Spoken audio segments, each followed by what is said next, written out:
Nick, you buying that Belichick doesn't know who his week 1 starting quarterback will be, and we're about 2 weeks out from the start of the season? Yeah, absolutely I'm buying it. And I think Belichick's going to use every last moment to try to figure this out and to make sure Cam Newton doesn't have another protocol slip-up. I think if Goodell sent out a memo, was like, oh my goodness, guys, screw up in league office, season actually starts this Sunday, not a couple Sundays from now, Cam Newton would be the starter.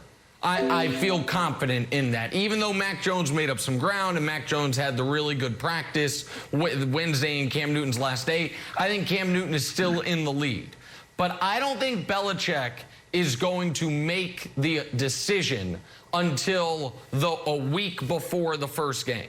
So I think he's going to use, obviously, the rest of today and then all of next week for evaluation purposes, and then name his starter headed into, as we're on, the days leading in to week 1 opening with the Bucs and the Cowboys on Thursday Night Football. I think that it would be a different story if Cam hadn't just missed that time, because Cam, while not being named the starter, was clearly going to be the starter. And now I think that door is open. And I personally believe, even though the Patriots, Greg, did a nice job of, I don't want to say covering it up, but covering for Cam a bit. They didn't kill him as far as what they released about why he violated the protocol. They called it a misunderstanding. I think there was a bit of a fractured trust, as much as you're our starting quarterback. You need to know the rules and regulations to be available. So I think it put his job in more tenuous status. So I buy that he doesn't yet know who the starter is, but I think as of right now, the starter is likely Cam. Yeah, I buy that he doesn't know who the starter is, because Cam Newton has complicated things and he has opened the door and the questions of the what ifs because of the COVID protocol. But when you look at this situation, it's not even just what Cam Newton provides and what Mac Jones provides as far as talent and athletic ability at the quarterback position. It's upstairs. It's mental. It's the fragility there that Bill Belichick, I think, is more aware of than anyone of Cam Newton.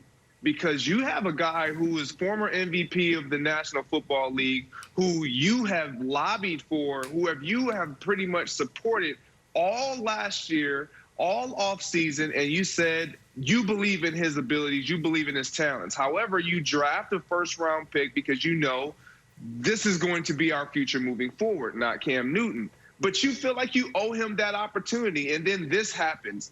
But if you start Mac Jones, if you just outright start Mac Jones, I don't know if you have Cam Newton in his most optimal mental state if anything were to happen to Mac Jones. And so that's why I think Bill Belichick is like, yeah, I don't know. I'm going to wait to the last minute to make sure. I'm going to give even Cam Newton another opportunity while he gets his feet back under him in practice to show us that, yes, he is our day 1 starter. Yeah, so I think Cam ends up starting against the Dolphins, and here's why. I think if we start Mac Jones is never coming out of the game. That means Mac Jones, if he remains healthy, should be the Patriots quarterback for the next decade. You're not going to start Mac Jones, and if he struggles, like pretty much all rookie quarterbacks will do, you're not going to go back to Cam Newton. But if you go the other way, you start Cam, let him play a little bit. Cam was benched 3 times last year. Let Mac Jones come in and see what he can do, and then you make the move. But I don't think you go rookie to vet. We saw they've opened up against the Dolphins. We saw Brian Flores do that. Brian Flores had Fitzpatrick in. Oh, we know that Tua is the future. Even though Fitzpatrick was winning, Tua got in. Uh-oh. Tua's starting to see stuff, not used to it. He's winning games, throwing for like 90 yards. Then he starts to get a little confused by the defense. They want to win the game. Brian Flores trying to make a playoff push. So what does he do? All right, Tua, you're out. Fitzmagic is in.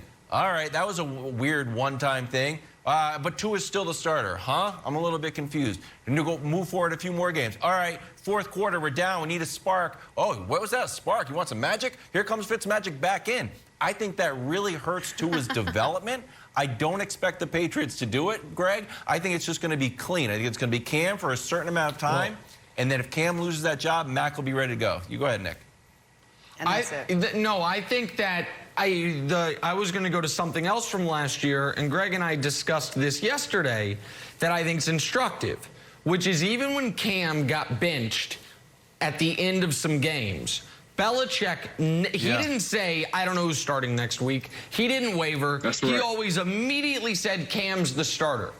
And we discussed it, Greg, on this show mostly as that's Bill Belichick being, you know, not paying tribute, but I'll say that, paying tribute to how hard Cam's worked and paying respect to what he has earned. And you know, we talked about what a good relationship they must have.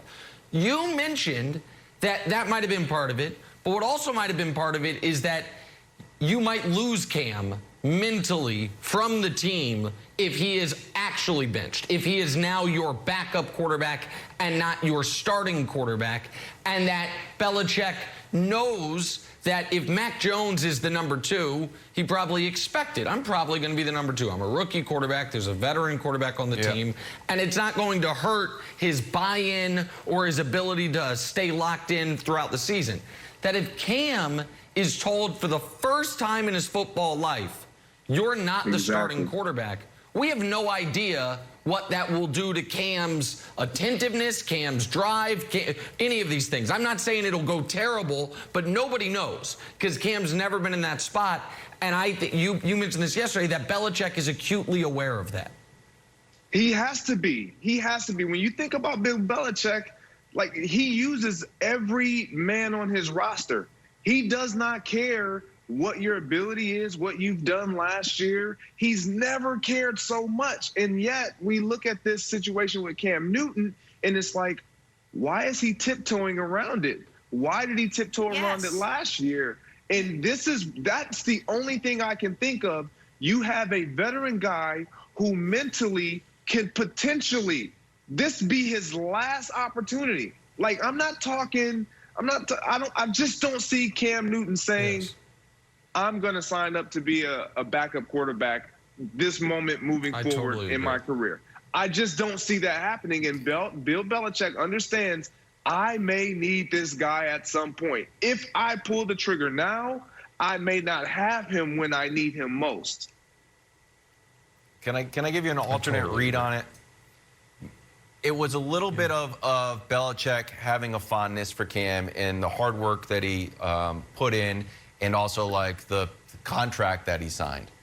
I also think it's a little bit of Jarrett Stidham is not the guy.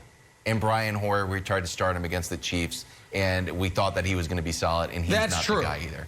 Cam, despite getting benched, is still our best option. And when the draft comes around, I'm going to call my buddy Nick Saban, and I'm thinking about Mac Jones. I bet he'll still be there. So I do think it's one part Belichick supporting Cam, but I think it's a decent part of they knew that Jarrett Stidham wasn't the guy, and Hoyer's lifetime backup was actually worse than they thought. Hoyer doesn't, Hoyer to me is a non-issue here, but I do think there are a lot of teams that even if Stidham looked bad in practice, even if they knew we're probably drafting a quarterback, might have, late in the season, said, we're going to let Stidham get a start because we did spend a draft pick on him. We went late into the offseason last year where it was looking like he was QB1 on the depth chart. And I do think that the fact that they knew they could lose Cam if they did that played a part in it. Now, at this point, I don't think they're as concerned about that if Cam really struggles because Mac Jones is first-round pick, and you're not going to give Cam Newton 3 years of kind of trial basis to figure it out. If it doesn't work out for Cam this year, he's not going to be on the Patriots. But I